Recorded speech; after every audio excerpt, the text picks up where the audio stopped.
ಶಾಸ್ತ್ರದಲ್ಲಿರುವ ವಿಧಿ ನಿಷೇಧಗಳು ನಮಗೆ ಏಕೆ, ಎಲ್ಲವೂ ಭಗವಂತನ ಅಧೀನವಲ್ಲ ಅನ್ನುವಂತಹ ಮಾತಿಗೆ ಅವಕಾಶವಿಲ್ಲ. ಭಗವಂತ ಸ್ವತಂತ್ರ ಅನ್ನುವುದು ಸತ್ಯ.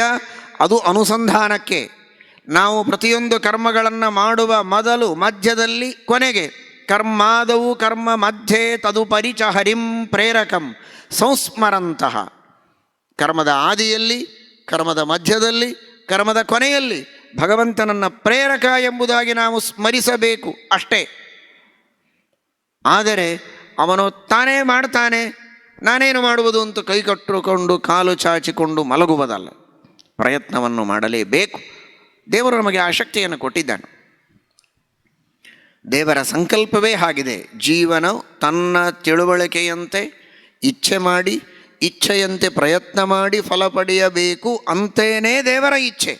ಅದಕ್ಕೆ ತಕ್ಕಂತೆಯೇ ಜೀವ ತಾನು ತನ್ನ ಶಕ್ತಿಯಿಂದ ಕಾರ್ಯವನ್ನು ಮಾಡಬೇಕು ಅಂತ ಶಾಸ್ತ್ರ ನಮಗೆ ತಿಳಿಸಿಕೊಟ್ಟಿದೆ.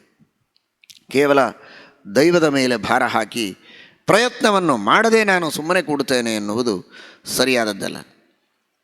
ಇಬ್ಬರು ಜಗಳಾಡ್ತಿದ್ರಂತೆ. ಎಲ್ಲವೂ ದೈವದಿಂದ ಆಗತ್ತೆ ಅಂತ ಒಬ್ಬ, ಪ್ರಯತ್ನ ಬೇಕು ಅಂತ ಇನ್ನೊಬ್ಬ. ಇಬ್ಬರೂ ಜಗಳಾಡ್ತಾ ಹಾಗೇ ಮಾತಾಡ್ತಾ ಹೋಗಿದ್ದಾರೆ.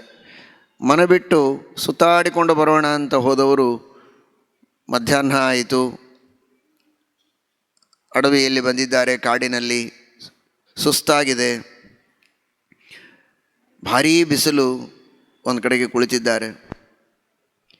ಈ ದೈವವಾದದವನಿದ್ನಲ್ಲ ಇವನು, ಎಲ್ಲಿಯಾದರೂ ನೀರು ಸಿಗತ್ತಾ ನೋಡೋಣ, ಹಣ್ಣು ಹಂಪಲು ಸಿಕ್ಕರೆ, ಗಿಡಗಳು, ಕಾಡಲ್ಲ, ಎಲ್ಲ ಹಣ್ಣಿನ ಗಿಡಗಳು ಇರ್ಬೋದು, ಹುಡ್ಕೊಂಡು ಹಣ್ಣು ತಂದು ತಿಂದು ಹಸಿವೆ ನೀರಡಿಕೆ ಪರಿಹಾರ ಮಾಡಿಕೊಳ್ಳೋಣ ಅಂತ ಇವನು ಹೇಳಿದ.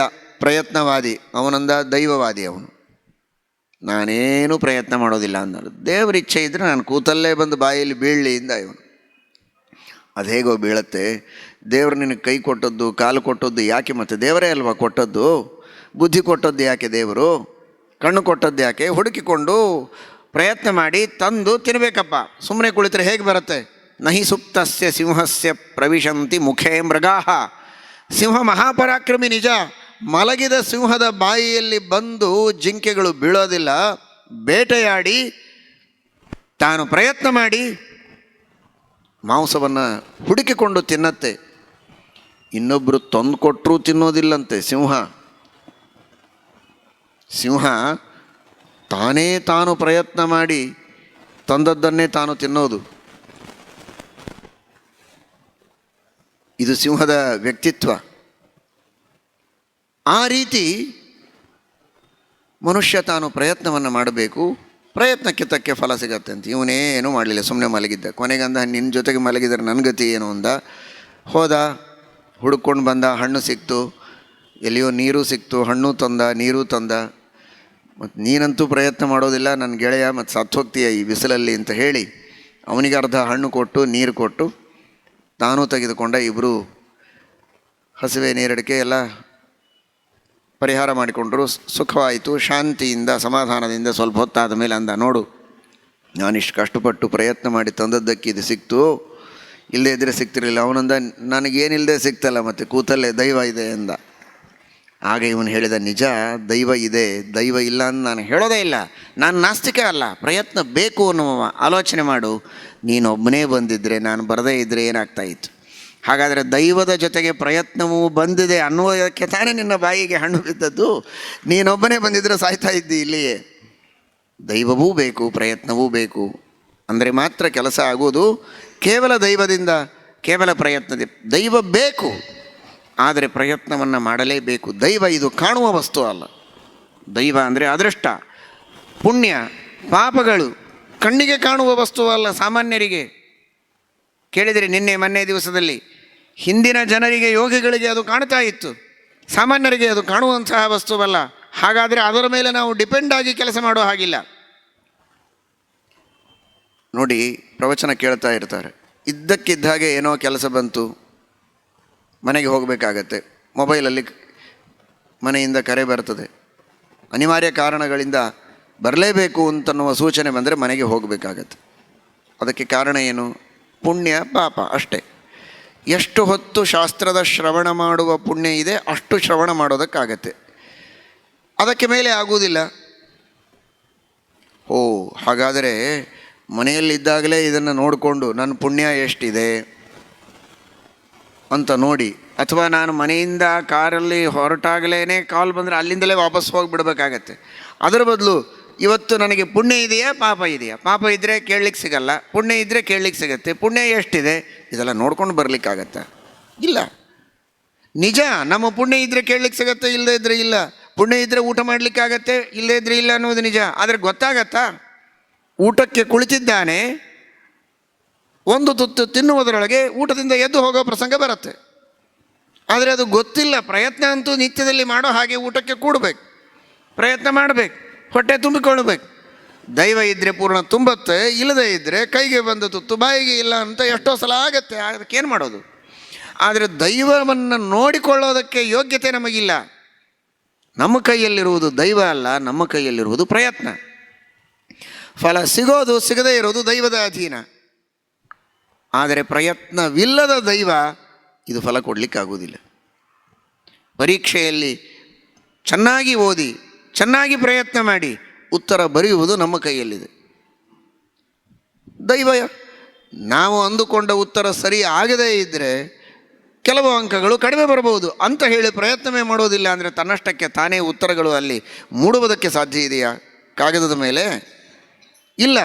ಅಥವಾ ನಾನು ಪ್ರಯತ್ನ ಮಾಡಿದರೆ 100ಕ್ಕೆ 100 ತೆಗೆದುಕೊಳ್ತೇನೆ ಅಂತ ಹೇಳಿಕೊಳ್ಳೋದಕ್ಕಾಗತ್ತಾ? ಅದೂ ಆಗುವುದಿಲ್ಲ.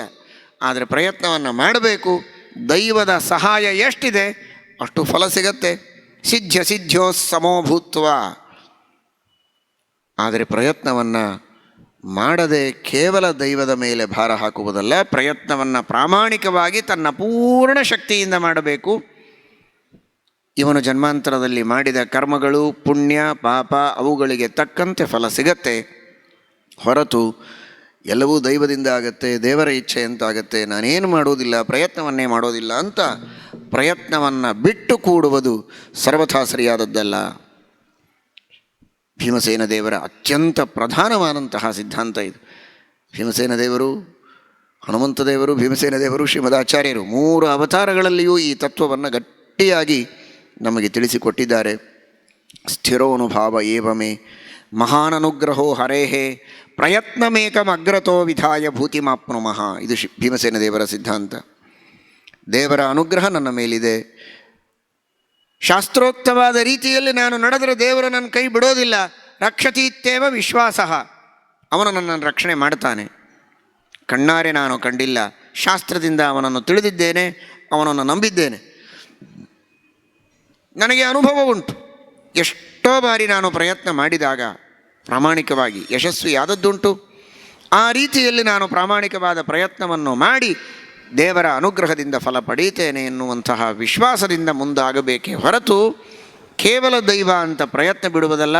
ಪ್ರಯತ್ನ ಸಾಕು, ನನಗೆ ದೇವರ ಅನುಗ್ರಹವೇ ಬೇಕಾಗಿಲ್ಲ ಅಂತ ನಾಸ್ತಿಕನಾಗಿ ದೇವರನ್ನೇ ನಂಬದಂತೆ, ದೇವರ ಪ್ರಾರ್ಥನೆಯನ್ನೂ ಮಾಡದಂತೆ, ವಿಶ್ವಾಸವನ್ನೂ ಇಡದಂತೆ ಮುಂದೆ ಸಾಗುವುದು ಸರಿಯಲ್ಲ.